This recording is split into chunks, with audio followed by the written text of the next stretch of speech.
ავტომობილი, რომელიც არ გამორჩევა თავისი სილამაზით. ავტომობილი, რომელიც არ გამორჩევა თავისი გამძლეობით. ავტომობილი, რომელიც არ გამორჩევა არაფრით, მაგრამ რატომღაც საქართველოში ძალიან შეუყვარდათ. Hyundai Sonata-ს მიმოხილვა. 2011 წლის Hyundai Sonata ერთ-ერთი ყველაზე პოპულარული მოდელია კორეულ ბრენდის ისტორიაში. ეს ავტომობილი დღესაც ინარჩუნებს აქტუალურობას მისი თანამედროვე დიზაინის, ეკონომიური ძრავებისა და კომფორტული მართვის წყალობით. პირველად დანახვისას Sonata ყურადღებას იპყრობს დინამიკური ხაზებითა და მიმზიდველი ფორმებით, რომლებიც იმ დროს საშუალო კლასის სედანებს შორის საკმაოდ გამორჩეული იყო. სალონში მძღოლი ხვდება საკმაოდ ფართო სივრცეს, კარგი ხილვადობას და ერგონომიკონ განლაგებას. მართალია, მასალები პრემიუმ კლასს არ ეკუთვნის, თუმცა საერთო შეგრძნება კომფორტულია. 2.4 ლიტრიანი ბენზინის ძრავა ოპტიმალურ ბალანსს ინარჩუნებს სიმძლავრისა და ეკონომიას შორის, ხოლო 2.0 ტურბო ვერსია გაცილებით უფრო დინამიკური მართვის გამოცდილებას თავაზობს. ამ ავტომობილს უამრავი მინუსი გააჩნია, მაგრამ $5,000-ად ყიდულობთ D-კლასის ავტომობილს, რომელიცაც ძალიან ბევრი პლუსიც აქვს. მინიმუმ ერთი არის ის, რომ ეკონომიური ძრავი აქვს, 8 ლიტრას სვავს დაახლოებით 100 კილომეტრზე.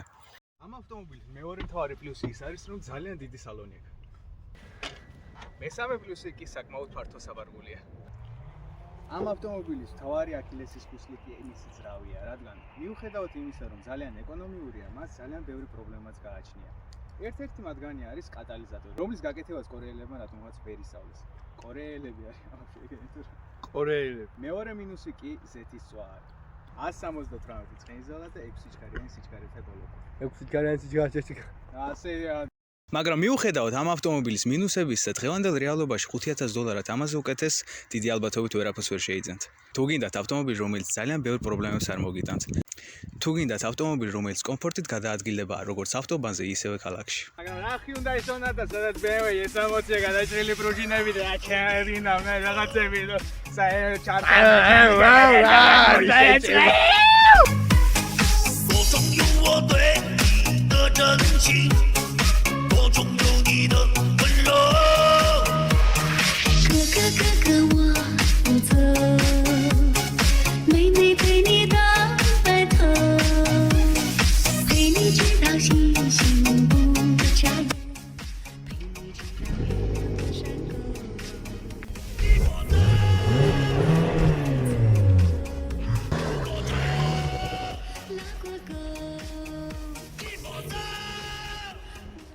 ეს ავტომობილი გამოირჩევა საკმაოდ მაღალი კომპლექტაციით, რადგან limited edition-ი არის, Infinity-ის აუდიო სისტემა გვაქვს, ტყავის სიდენიები და ლუკი. იარუში საკმაოდ კომფორტული არის, მაგრამ სამწუხაროდ ძალიან ცუდი ხედვა გვაქვს სარკეებში. სანამ მომაღმარჩიავა ეს დაძვავს ერთ ფაქს ეჩემ. მასე თუ მიაჯირე. ზეთს თუ ბენზინს.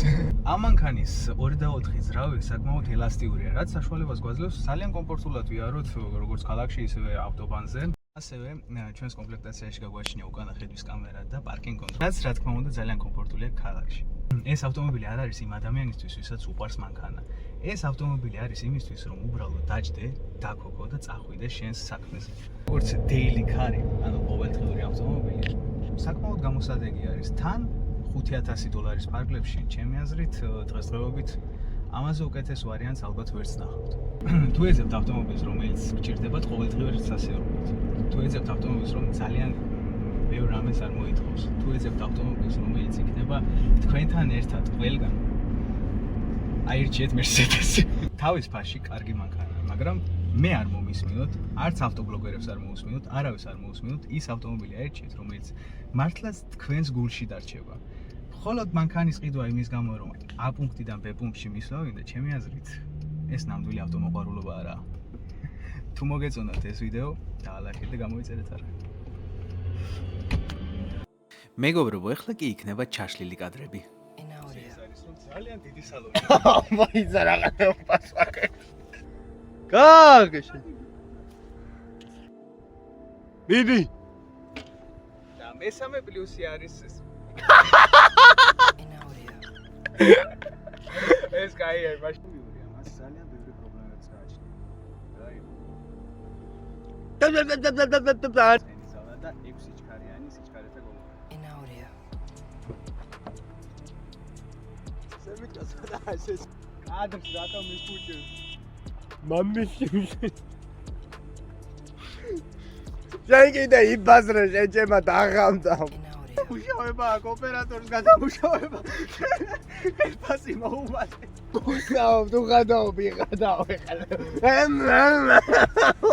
ბევეს ვაგეთე ბიჭო ბევეს. ამ საქმიდან არაფერი გამოვა. მე წავედი. ჩემი რაღაცები გამახსენდა. თქვენ ჩემზე ნუ იფიქრებთ. თქვენ ოჯახში კარგად ბრძანდებოდეთ. მე ჩემ თავს ყოველთვის გავიდა. სულ კარგად იყავით. ია!